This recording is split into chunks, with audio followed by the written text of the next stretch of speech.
दोस्तों आज मैं अपने बारे में कुछ बता दूं। दोस्तों मैं आपका दोस्त होस्ट एडवोकेट राशिद हूं। बाय प्रोफेशन मैं एक वकील हूं। दिल्ली हाई कोर्ट में मेरा सीट ऑफ प्रैक्टिस है। एजुकेशन क्वालिफिकेशंस ज्यादा कुछ नहीं है। मैंने पब्लिक एडमिनिस्ट्रेशन से मास्टर कर रखा है। फैकल्टी ऑफ लॉ से मैंने LLB कर रखा है। क्रिमिनल जस्टिस सिस्टम में मैंने 1 साल का डिप्लोमा भी कर रखा है। डिस्टेंस एजुकेशन से मैंने वाइपो यानी वर्ल्ड इंटेलेक्चुअल प्रॉपर्टी ऑर्गेनाइजेशन से IPR में सर्टिफिकेट कोर्स भी कर रखा है। वो इसलिए कि मैंने LLB करते वक्त IPR as an optional subject लिया था, जिसमें ट्रेडमार्क, पेटेंट, कॉपीराइट ये सब पढ़ाया जाता है। अब आते हैं मुद्दे पे। दोस्तों आज के वीडियो में भारतीय नागरिक सुरक्षा संहिता 2023 के बारे में बात करेंगे। पहले मैं आपको ये बताऊंगा कि भारतीय नागरिक सुरक्षा संहिता में CRPC के मुकाबले कितने चैप्टर्स हैं। तो दोस्तों भारतीय नागरिक सुरक्षा संहिता 2023 इन शॉर्ट BNSS में टोटल 39 चैप्टर्स हैं, जो कि CRPC के बराबर हैं। दोनों में टाइटल्स भी सेम टू सेम है। BNSS और CRPC के चैप्टर्स को एक कहानी की तरह समझेंगे। दोस्तों 2 भाई होते हैं जिसका नाम BNSS और CRPC है। BNSS जो कि अभी पैदा हुआ है इसीलिए इसे छोटे मियाँ कहेंगे। CRPC जो कि पुराना है इसीलिए इसे बड़े मियाँ। दोनों भाई सफर पे निकलते हैं और दोनों भाई 1 से लेके 7 कदम एक साथ कंधे से कंधा मिलाकर चलते हैं। यहाँ कदम से मतलब चैप्टर्स हैं, यानी दोनों BNSS और CRPC के chapters and headings 1 to 7 same to same है। लेकिन छोटे मियाँ जो कि फुर्तीले और यंग है अपनी चाल थोड़ी तेज कर लेते हैं और 1 कदम आगे हो जाते हैं। बड़े मियाँ जो कि टायर्ड एंड ओल्ड है अपनी चाल तेज नहीं कर पाते, इसीलिए बड़े मियाँ छोटे मियाँ से 1 कदम पीछे हो जाते हैं। मतलब BNSS चैप्टर 8 यानी CRPC chapter 7A, BNSS chapter 9 यानी CRPC चैप्टर 8, BNSS चैप्टर 10 यानी CRPC चैप्टर 9 और इसी तरह दोनों भाई अपनी सफर जारी रखते हैं और दोनों भाई ऐसे ही 22 कदम तक चलते हैं। लेकिन 23 से छोटे मियाँ की रफ्तार और तेज हो जाती है, लेकिन बड़े मियाँ अभी भी वैसे ही चलते हैं। अब छोटे मियाँ 2 कदम ज्यादा तेज चलते हैं बड़े मियाँ के मुकाबले, जैसे कि BNSS chapter 23, CRPC chapter 21A, BNSS chapter 24, CRPC chapter 22, BNSS chapter 39, CRPC chapter 37 और इसी तरह दोनों छोटे और बड़े ये सफर पूरा कर लेते हैं। अब दोस्तों BNSS और CRPC के चैप्टर 1 को कंपेयर करके बताता हूँ। दोनों BNSS और CRPC के चैप्टर 1 प्रिलिमिनरी के नाम से है। दोनों BNSS और CRPC में नंबर ऑफ सेक्शंस 5 है। अब BNSS में क्या नया है ये जानना जरूरी है। नंबर 1, सेक्शन 1 का सब क्लॉज 1 में CRPC 1973 की जगह BNSS 2023 है। सेक्शन 1 के सब क्लॉज 2 में CRPC चैप्टर 8, 10 एंड 11 की जगह BNSS चैप्टर 9, 11 एंड 12 है। याद कीजिए छोटे मियाँ और बड़े मियाँ की चाल को, जो 7 कदम तक साथ होते हैं, फिर उसके बाद छोटे मियाँ की चाल 1 कदम तेज हो जाती है। सो CRPC का चैप्टर 8 यानी BNSS का चैप्टर 9, CRPC का चैप्टर 10 यानी BNSS का चैप्टर 11 और CRPC का चैप्टर 11 यानी BNSS का चैप्टर 12। दोस्तों CRPC के डेफिनेशन सेक्शन में सेक्शन 2 के सब क्लॉज F में इंडिया डिफाइंड था। सेक्शन 2 के सब क्लॉज K में मेट्रोपॉलिटन एरिया डिफाइंड था।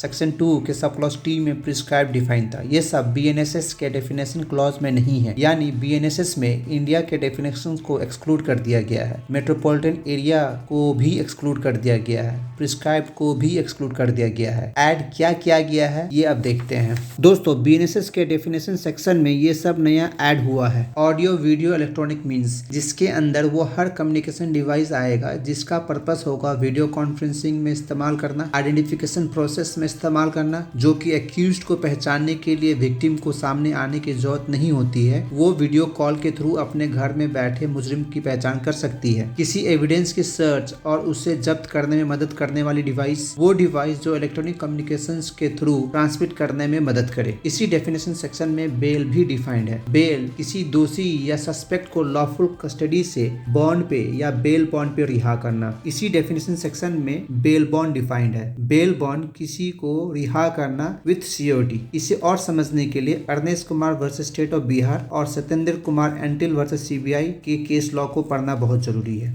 इसी डेफिनेशन सेक्शन में बॉन्ड भी डिफाइंड है। बॉन्ड का मतलब किसी को रिहा करना विदाउट सियोरिटी। इसको समझने के लिए Motiram versus state of Madhya Pradesh 1978 को जरूर पढ़ें। इसी डेफिनेशन सेक्शन में इलेक्ट्रॉनिक कम्युनिकेशन भी डिफाइंड है। इलेक्ट्रॉनिक कम्युनिकेशन मतलब किसी भी तरह का कम्युनिकेशन जो रिटन फॉर्म में हुआ हो, वर्बल हुआ हो, पिक्चर के थ्रू हुआ हो या वीडियो कंटेंट के थ्रू हुआ हो, जो कि एक इंसान से दूसरे इंसान के पास गया हो, एक डिवाइस से दूसरे डिवाइस में गया हो, या एक इंसान से किसी के डिवाइस में गया हो, या किसी के डिवाइस से किसी इंसान के पास गया हो, या टेलीफोन के थ्रू हुआ हो, या मोबाइल फोन के थ्रू हुआ हो, या रिटर्न टेलीकम्युनिकेशन डिवाइस के थ्रू हुआ, कंप्यूटर के थ्रू हुआ हो, ऑडियो वीडियो प्लेयर के थ्रू हुआ हो, कैमराज या एनी इलेक्ट्रॉनिक डिवाइस, ये सब इसी डेफिनेशन में फॉल करेंगे। दोस्तों सीआरपीसी सेक्शन 3 में 4 सब सेक्शंस थे, लेकिन बीएनएसएस सेक्शन 3 में सिर्फ 2 सब सेक्शन है। सीआरपीसी में ये डिफाइन था कि मेट्रोपॉलिटन एरिया के बाहर जो मजिस्ट्रेट है उसे हम जुडिशियल मजिस्ट्रेट कहेंगे, और मेट्रोपॉलिटन एरिया के अंदर जो मजिस्ट्रेट है उसे मेट्रोपॉलिटन मजिस्ट्रेट कहेंगे। सीआरपीसी में ये भी डिफाइन था कि सेकंड क्लास मजिस्ट्रेट जो मेट्रोपॉलिटन एरिया के बाहर है उसे हम सेकंड क्लास जुडिशियल मजिस्ट्रेट कहेंगे, और मेट्रोपॉलिटन एरिया के अंदर सेकंड क्लास जो मजिस्ट्रेट है उसे मेट्रोपॉलिटन मजिस्ट्रेट कहेंगे। सीआरपीसी में ये भी डिफाइन था कि मेट्रोपॉलिटन एरिया के बाहर फर्स्ट क्लास मजिस्ट्रेट को हम judicial magistrate of first class कहेंगे, और मेट्रोपॉलिटन एरिया के अंदर फर्स्ट क्लास मजिस्ट्रेट को हम मेट्रोपॉलिटन मजिस्ट्रेट कहेंगे।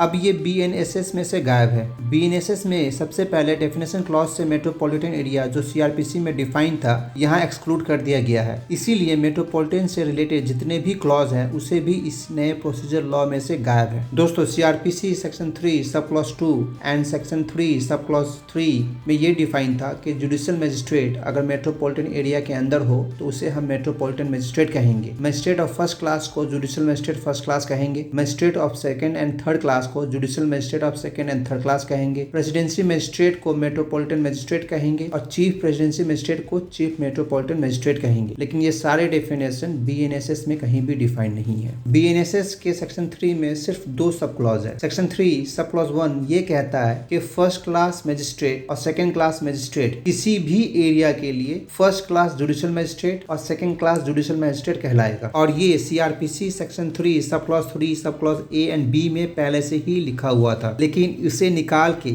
अब बीएनएसएस सेक्शन 3 सब क्लॉज 1 में डाल दिया गया है, और सेक्शन 3 सब क्लॉज 1 में जो मेट्रोपॉलिटन एरिया डिफाइन था इन सीआरपीसी उसे निकाल के अब ये हर जगह के लिए कॉमन कर दिया है। दोस्तों BNSS section 3 sub clause 2 and CrPC section 3 sub clause 4 same to same है, उसमें कोई चेंजेस नहीं है। अब आखिरी में एक सवाल, डेफिनेशन से मेट्रोपॉलिटन एरिया को हटा दिया गया है। इनफैक्ट बीएनएसएस के किसी भी प्रोविजन में मेट्रोपॉलिटन शब्द नहीं है। सीआरपीसी के सेक्शन 8 में मेट्रोपॉलिटन एरिया डिफाइंड था, और ये इस तरह था, जिस किसी सिटी या टाउन की आबादी या पॉपुलेशन 1 मिलियन या 10 लाख से ज्यादा हो उसे मेट्रोपॉलिटन एरिया कहा जाएगा। टाउन ऑफ बॉम्बे, कलकत्ता, मद्रास और अहमदाबाद सिटी को मेट्रोपॉलिटन एरिया माना जाएगा। अब ये सब नए सीआरपीसी बीएनएसएस से गायब हो गया है। दिल्ली के डिस्ट्रिक्ट कोर्ट में मेट्रोपॉलिटन मजिस्ट्रेट होते हैं। अब इन सब को क्या सिर्फ फर्स्ट क्लास जुडिशियल मजिस्ट्रेट या सेकंड क्लास जुडिशियल मजिस्ट्रेट कहेंगे? और क्या दिल्ली के 7 डिस्ट्रिक्ट कोर्ट में जितने भी एमएम है उसके बोर्ड उखाड़ के वहाँ नए बोर्ड लगाए जाएंगे जहाँ पे लिखा होगा फर्स्ट क्लास जुडिशियल मजिस्ट्रेट या सेकंड क्लास जुडिशियल मजिस्ट्रेट, और इन सब में जो खर्चे होंगे वो किसके बाप के घर से आएगा?